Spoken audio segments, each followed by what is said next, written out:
এখন থেকে আপনার প্রিয় সিরিয়ালগুলো ফ্রিতে দেখুন এক্সক্লুসিভলি শুধুমাত্র সান নেক্সটে। এখনই অ্যাপ ডাউনলোড করুন। আর স্মার্টফোন দিয়ে এটা তোর অ্যাক্সেস করতে পারবি। বাপরে।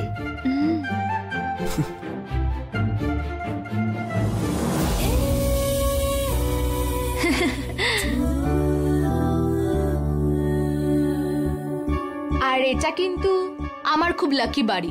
তাই বুঝি? হ্যাঁ রে, আমাদের বিয়ে হয়ে 1 মাসের মধ্যেই আমার হাজবেন্ড আমাকে ছেড়ে চলেই। এই মানে চলে গেল? ভয় পেও না, অফিসের কাজে লন্ডনে চলে গেছে। আমি ভিসা পেলামই না, 10 মাস ধরে উনি লন্ডনে আর আমি এখানে। এখনই ভিসা পেয়ে লন্ডনে মুভ করে যাব, তাই এই ফ্ল্যাটটা তোদেরকে দিয়ে দিচ্ছি। তাহলে আর কি চাই, এবার যাও হাজবেন্ডের সঙ্গে মজা করো। এই চুপ করো।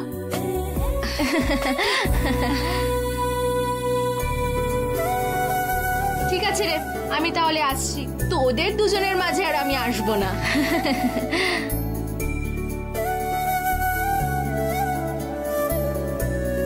কোনো দরকার হলে আমাকে কল করো। আচ্ছা ঠিক আছে। All the best thank Nandan. You. All the best. Bye. By.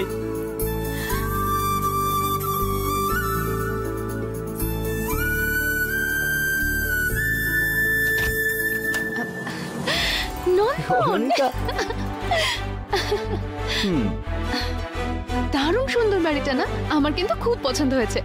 এই তুমি মিথ্যে বলছো না? আরে কি বলছো তুমি? সত্যি পছন্দ হয়েছে? এরকম জিজ্ঞেস করছো কেন? না, আমার মতো মিডল ক্লাস বাড়ির একজন ছেলের কাছে এই বাড়িটা সুপার বাড়ি, কিন্তু তুমি ছিলে এর চেয়েও বড় একটা বাংলোতে। সেটার সামনে এটা তো কিছুই না। নন্দন, বাড়ি বড় হলেই সব হয় না, বাড়ির লোকগুলোর মনই আসল।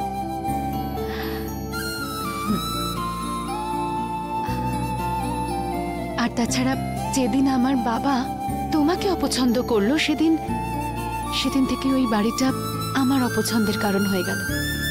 শুধু আমার মায়ের কথা ভেবে একটুখানি কষ্ট হচ্ছে। কে ফোন করলো আবার? দিদি ফোন করছে। কথা বলো। হ্যাঁ বলো দিদি। এই নন্দন, কোথায় রে তুই? আরে রাতে বাড়ি ফিরিসনি কেন? না দিদি, আমি তো অফিসে একটু কাজ আছে আসলে। কি রে, অফিসে কাজ আছে যখন বাড়িতে একটা ফোন করে ইনফর্ম করতে পারিসনি? বাবাকে তো বললাম, তোমাকে বলেনি? তাই? বাবা তো আমাকে কিছু বলেনি রে। ঠিক আছে, রাতে কাজ শেষ করে বাড়ি চলে আসবে তো? আমি রাতের মধ্যে ঠিক চলে আসবো দিদি।